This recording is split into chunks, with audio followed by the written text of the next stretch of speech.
Y seguimos en nuestro Franquicias en Venezuela de hoy lunes 26 de enero 2026, programa de lujo, yo diría de antología, porque definitivamente lo que está quedando el día de hoy con mis primeros invitados, el profesor Olmos se acaba de ir, Aaron Olmos de IESA, el profesor Osvaldo Felixola de IESA también, hablando de sus diferentes ámbitos, sus radios de acción, lo petrolero, lo energético, el otro lo económico y financiero. Ahora quiero complementar, o mejor dicho, catalizar toda esa información que avisora, que ve venir un mejor momento para nuestro país desde toda perspectiva, desde toda óptica, pero que definitivamente hay que como saber entender para poderlo descifrar, porque pareciera estar muy confusa la cosa. Tengo de invitado a Tony Frangier, él es director y editor en jefe de Ecosistema. Tony es periodista, politólogo graduado en Boston University, director de Medio Ecosistema.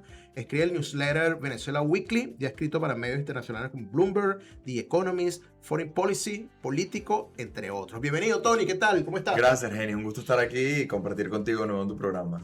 Y gracias por venir de tu apretada agenda que sabemos que llevas y venir a compartir con nosotros. Mira, tu visión, tu panorama, tu radio visual de lo que está ocurriendo en nuestro país desde el punto de vista como periodista, pero también como politólogo. A ver. Bueno, esa es una gran pregunta. Yo creo que desde los acontecimientos del 3 de enero cambió completamente el panorama nacional en todo sentido, en el político, económico, geopolítico y reseteó pues las iniciativas mejor dicho, las perspectivas que se tenían en el año anterior. Fíjate que el año anterior el Fondo Monetario Internacional preveía que este año íbamos a vivir una contracción económica en Venezuela hasta menos 5%. Y ahora más bien los economistas esperan que podríamos crecer entre 10 y 15%, ¿no? Por el cambio, sobre todo en la relación energética con los Estados Unidos y el esquema pues, de reinserción en los mercados internacionales. Entonces creo que el panorama ha cambiado muchísimo y estamos viendo precisamente pues, una fluctuación muy distinta en donde se dirigía políticamente el país y donde se dirigía económicamente el país, pero además nuestra relación con los Estados Unidos y nuestra reinserción en el sistema internacional, tanto financiero, económico y político. Ok, apertura en un país que siempre fue abierto. Hablábamos, analizamos desde el punto de vista de aliados estratégicos de los Estados Unidos, que así nació la relación, e incluso muchas de las costumbres de nuestro país tuvieron que ver con esos aliados norteamericanos, el béisbol, pues, para más señas, tuvieron que ver con eso y que estamos en un paso previo a que eso vuelva a ocurrir, reinsertarnos, reunirnos, sí, resetearnos también, pero con todo en común que lo que viene es progreso. Hay un análisis, hay una similitud. China se abrió a los mercados internacionales, China comunista, maoísta, y sí, hubo bienestar, hubo progreso, hubo ingreso económico, pero eso no significó de inmediato bienestar para la población desde el punto de vista de ingreso, de progreso, de evolución como civilización, como ciudad, como gente. Eso puede que pase en nuestro país. Podemos compararnos con los chinos comunistas antes y después de la apertura. A ver. Bueno, yo creo que la palabra apertura tiene muchos frentes, ¿no? Tienes apertura económica, apertura política, apertura social. Y como bien dice, el proceso que se llevó a cabo en China en los años 70 bajo Deng Xiaoping, que era el vicepremier, si no me equivoco, era su cargo, Deng promovió precisamente una apertura económica del sistema chino, en la cual China pues se insertó en los mercados internacionales, se abrió el capitalismo, permitió pues el crecimiento de un sector privado y de la inversión extranjera. Sin embargo, China jamás se abrió políticamente. China hasta el día de hoy sigue siendo un estado autoritario manejado por el Partido Comunista Chino, donde no hay elecciones, donde todo se maneja por medio del partido y por un politburó del partido que elige el liderazgo. No estamos hablando de elecciones libres, no estamos hablando de separación institucional. Es uno de los últimos sistemas políticos marxistas-leninistas y maoístas en este caso que hay en el mundo hoy en día. En el caso de la Unión Soviética, en cambio, vimos dos aperturas distintas. Glasnost y perestroika. Exacto, la Glasnost y la perestroika. La Glasnost era política y la perestroika era económica. Y pues el sistema soviético no aguantó el shock y terminó desplomándose con la caída de la Unión Soviética en el año 91 y la creación de Rusia, Ucrania y 15 países en total. Entonces muchas veces hay distintos procesos, hay también procesos más graduales, hay procesos más limitados. Vietnam también tuvo un proceso similar a China. Entonces, bueno, ¿dónde caemos Venezuela ahorita? Yo creo que Venezuela, sin duda, estamos viviendo una apertura económica importante. Estamos viendo que la ley de precios justos está siendo reemplazada por una ley de derechos socioeconómicos donde el consumidor pasa al centro. Se libra un poco de ese mensaje marxista de los precios justos, aunque sigue siendo una ley un poco restrictiva. Tenemos una nueva ley de hidrocarburos donde no solo prácticamente se permite el alquiler de los pozos a empresas privadas, sino que la tasa impositiva que se le paga al Estado es la más baja que tenemos en Venezuela, es el 50-50, o sea, de los años 40. Entonces ahí sin duda hay un cambio enorme de paradigma, no solo del chavismo, sino de los últimos 80 años en Venezuela, de este petroestado enorme, atrofiado que teníamos en el país. Entonces sí creo que hay una apertura económica. Vemos interés ya de inversores internacionales en entrar a Venezuela, por lo menos se está ojeando posibilidades de inversión obviamente en petróleo y gas, pero también en construcción, en turismo, en startups, en tecnología de educación, en agroindustria, en bienes raíces, en retail también. Se está pues trayendo mucho interés de afuera. La bolsa de Caracas ha tenido unos récords bursátiles nunca antes vistos. Incluso Mercado Libre vio un crecimiento de sus acciones por la posibilidad de un nuevo mercado de consumidores en Venezuela. Y yo me remito a lo que es el presidente de la Asamblea Nacional, Jorge Rodríguez, que él dijo, bueno, mi abuela decía, no importa el color del gato, lo que importa es que case ratón. Esa frase no es de su abuela, esa frase es Deng. Deng Xiaoping, el quien abrió la economía china. ¡Wow! Entonces la está remitiendo y él decía, no importa si el gato es negro o blanco, lo que importa es que case ratones. Ante una situación parecida, ¿no? Sí. O sea, el refrán aplica a... Claro, y no es algo nuevo. Ya, yo recuerdo hace 2 años más o menos que Rafael Lacaba, el gobernador de Carabobo, hablaba de copiar el modelo chino a abrir la economía, pero eso también implica no abrir políticamente. Es decir, una perestroika sin glasnost. Ahora, sí creo que hay ciertos señales de apertura política muy, muy, muy limitadas, sobre todo por la presión americana. Pero creo que por ahí no apunta aún el país. Eso no quiere decir que en unos meses no apunte por allí, que por tema tanto de movilización interna como de presión internacional, pues veamos unas aperturas desde adentro del sistema, como pasó en España cuando murió Franco. El mismo franquismo abrió el sistema a la oposición y permitió pues esa participación en la democratización de España. Pero por ahora creo que no va por allí. Por ahora creo que estamos más China que Rusia en los años 90. Según tu óptica. Sí, en España vino la movida, ¿recuerdas? La movida que vino después. Y que también trajo consigo algunos desmanes, algunos desvaríos, algunos excesos por parte de la misma población. Es que cuando la población pasa mucho tiempo callada, decide hablar después. Por eso viene ese llegar. rock y esa movida. Y también pasó en Chile con los prisioneros, por ejemplo. Después de Pinochet. ¿Qué podemos esperar como sociedad para esta nueva Venezuela, si le podría denominarse de esa manera, desde el punto de vista social, el venezolano de a pie? ¿Cómo lo proyectas tú a finales de este año? O mejor aún, como dijo el experto petrolero, con esos 3 millones de barriles exportados a finales de 2027. Vamos a hacer ese ejercicio mental de volver al futuro, irnos a diciembre de 2027. ¿Cómo puedes vernos como sociedad a nosotros mismos? Bueno, yo creo que ahí hay muchísimo que desempacar, ¿no? Y yo lo primero que empezaría es que ahorita Venezuela está en una encrucijada. Como bien te digo, hay 2 caminos. O nos vamos como España y vemos una apertura del sistema político que va a llevar a aperturas sociales y políticas de la población, de la prensa, de partidos políticos, ONG, etc. O podemos ir a un modelo parecido al de Arabia Saudita, ¿no? Un país que es próspero, que es petrolero, que es muy rico, que es un aliado estratégico de los Estados Unidos y le vende energía, pero es un sistema autoritario. Exacto.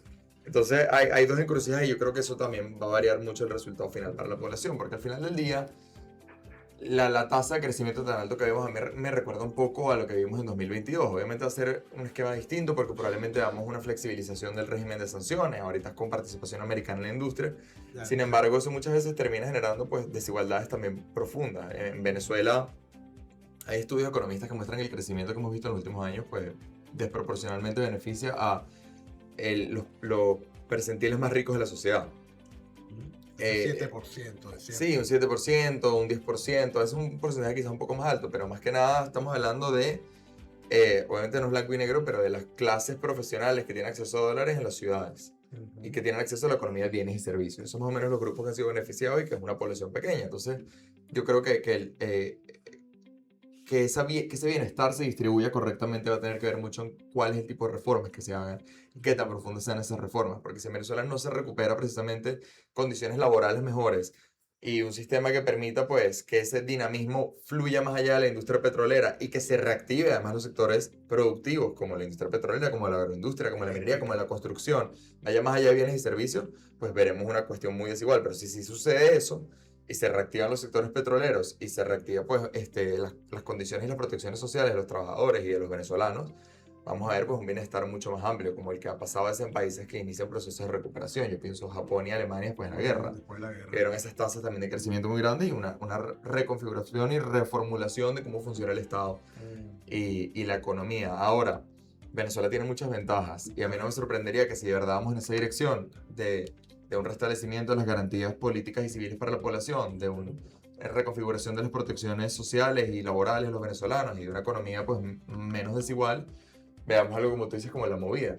Al final Venezuela es un país que a pesar de las condiciones tan graves que vivió en la crisis, es un país con una población joven, urbanizada, menos joven que antes por el tema de la migración, pero con mucha gente joven, urbanizada, con alto acceso a la educación, con un sector profesional con experiencia que me ha hecho muy resiliente, donde ha surgido un ímpetu emprendedor muy interesante y muy importante y no es meramente empírico. Hay estudios del IES y de la UCAP que encuentran que en Venezuela hay más de 4 millones de emprendedores.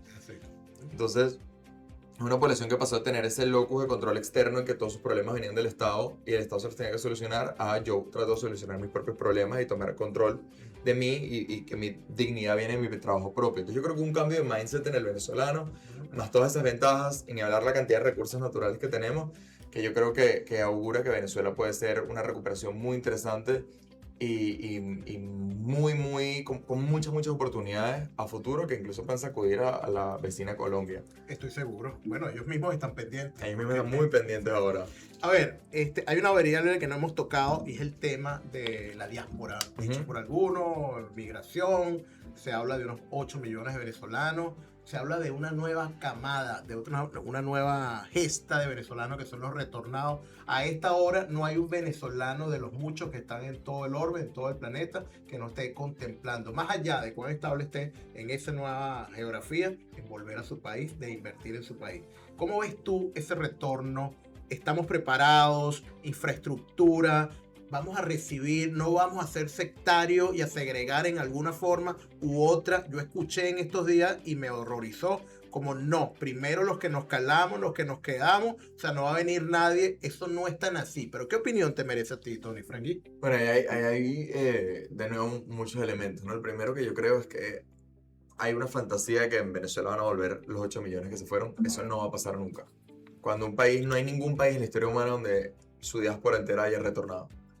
Normalmente las diásporas echan raíces a donde van, Claro. Tienen hijos allá, esos hijos hacen vida allá, etc. Eso no quiere decir que un porcentaje importante venga. Sin duda existen los retornados, como tú mencionas. Yo soy un retornado, yo me volví a Venezuela en 2022, pero somos un número muy pequeño. Claro, o sea, por otra situación, por sí, otra circunstancia, no como esta. Porque realmente ahorita los incentivos para volver son para grupos muy limitados de personas que pueden encontrar oportunidades en el sistema actual. De resto, creo que hay más incentivos para irse que para volver en Venezuela, por lo menos en los últimos años. Entonces creo que el grupo de retornados es muy chiquito. Yo he visto distintas estimaciones, pero ninguna pasa de los cientos de miles, y creo que eso ya es un número alto. Okay. Estamos hablando de 8 millones, ¿no? Sí. Dicho eso, yo sí creo que si el país se estabiliza, o sea, y tiene una apertura económica y política, eso va a ser sobre todo la política una señal a la población de afuera de que ahorita hay un nuevo panorama en Venezuela en el cual pueden volver y pueden rehacer sus vidas. Y probablemente veamos el retorno de partes importantes de la diáspora, pero eso, de nuevo, eso no quiere decir que venga gran parte, ni siquiera una mayoría, mucho menos. Okay. Entonces sí vamos a ver, yo creo que una migración, pero a ver, mucha gente echó vida afuera. Y esa migración va a variar mucho, porque vas a tener gente de estratos bajos que quizás está teniendo una muy mala situación económica en países donde migra, sobre todo en Sudamérica, y prefiere simplemente tratar de encontrar una oportunidad nueva en su país o retornar a su país después de lo difícil que ha sido en Perú o en Chile o en Colombia. Vas a tener una clase media que va a encontrar oportunidades acá, una clase profesional en un mercado que va a crecer, que va a tener mayor dinamismo, donde va a haber más empresas y por ende va a haber más demanda por profesionales que quizás no se llega a cubrir una vez que la economía empieza a crecer con quienes están acá. Y por supuesto gente con mucho dinero que va a venir a invertir o va a venir a transportar parte de sus operaciones de negocios a Venezuela. Entonces yo creo que van a haber distintos tipos de retornados. Okay. Pero tampoco todo es blanco y negro. Si uno revisa las relaciones de diáspora en otros países que han tenido largos procesos de migración, caso del Líbano, caso de Armenia, caso incluso en países de Asia, muchas veces surgen tensiones entre la diáspora y quienes se quedaron. Y eso ya lo vemos en Venezuela en las propias redes sociales, aunque nadie lo habla en voz alta. Sí, claro. Hay choques, hay diferencias de visión, hay diferencias de entendimiento, y yo creo que eso puede expresarse a futuro en distintas maneras, lo cual es un proceso natural. No quiere decir que va a ser una brecha incurable o un proceso de conflictividad, pero en primera instancia, como te digo, siempre van a haber visiones distintas de las cosas, y eso va a llevar a discusiones hacia dónde tiene que ir el país y quiénes pueden participar en ese proceso. Luego vas a tener otra cuestión, que es la pelea de oportunidades. Quienes digan, yo me quedé aquí, yo me merezco el trabajo que tú tienes y tú te fuiste afuera y ahorita vienes con mejores oportunidades y me lo quitas a mí. Eso va a generar pelea de recursos entre grupos profesionales, por ejemplo. Y eso ha pasado. Y hay una tercera discusión que yo creo, A ver. que por cierto, esta segunda discusión también va a tener que ver con empresas. Las empresas que vienen de fuera y entran. Y la tercera es lo político. Si hay una apertura política, vamos a ver una migración masiva de activistas y dirigentes que estaban en el exilio y van a querer participar en el sistema político, y quienes se quedaron aquí o quienes hicieron vida aquí van a sentirse que varios de ellos, que ellos son los que merecen estar porque ellos se calaron esos 20 años de conflicto, o estos 5 años, o este último año. Y eso va a generar pues fricción entre quién tiene un pedazo en la mesa política y quién va a tener representación en el partido, y quién va a tener representación en la alcaldía, y quién va a tener representación en la asamblea. Entonces yo creo que sin duda pues el retorno, a medida que sea, va a ser gradual, pero a medida que se acelere y a medida que venga más gente, pues va a tener esos choques. Y además el otro elemento final es que el país va a tener que reacomodar su infraestructura, porque a medida que se acelera, a medida que venga más gente, pues va a haber más demanda de agua, más demanda de electricidad, más tráfico, como te digo, más pelea de recursos en el sentido de posiciones laborales, de espacio en el mercado, de market share, etc. Y bueno, súmale que a lo mejor si de verdad la inversión americana crece tanto y Estados Unidos tiene una posición aquí, de paso probablemente van a venir americanos, como ha pasado en México. Y eso también va a ser otro elemento de competitividad por espacios y recursos y oportunidades. Mira, muchos escenarios contemplan esa opción, esa posibilidad. Mira, se habla de un caso, el caso venezolano, incluso leí a alguien estos días plantearlo, que podría ser algo nunca visto, algo inédito. ¿Por qué? Porque socialmente somos diferentes. A lo mejor no somos los chinos, no somos los iraníes, no somos los... Mira, hay aquí otro savoir-faire que definitivamente como que nos daría una distinción o algo de tema inédito, no antes visto nunca. Nosotros pasamos por situaciones en el pasado de crisis, de bonanzas, también de tocar piso. O sea, yo creo que hay know-how, hay aprendizaje y training, que yo creo que es la hora, repito, menguada, Sí. como lo he dicho varias veces en el programa de hoy, oportuna para hacer cosas mejores, diferentes y que por fin se lleven a cabo. Desde ese punto de vista, tu optimismo, porque todos los tres invitados que han pasado por aquí lo han sido, lo mostramos también contigo, lo has reflejado. El tema es los tiempos, que es lo que no ves como corto plazo, sino más bien mediano y largo plazo. Tony, ¿cómo avisoras el 2027, entonces a final de año, si Dios quiere? Bueno, eso casi que te va a sacar aquí las cartas del tarot y consultamos, pero La bola de cristal.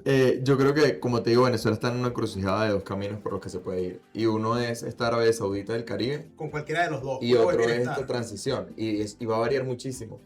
O sea, yo creo que si en efecto Venezuela se abre políticamente, vamos a ver un crecimiento mucho mayor, vamos a ver una sociedad más Ni siquiera movilizada. proyectado.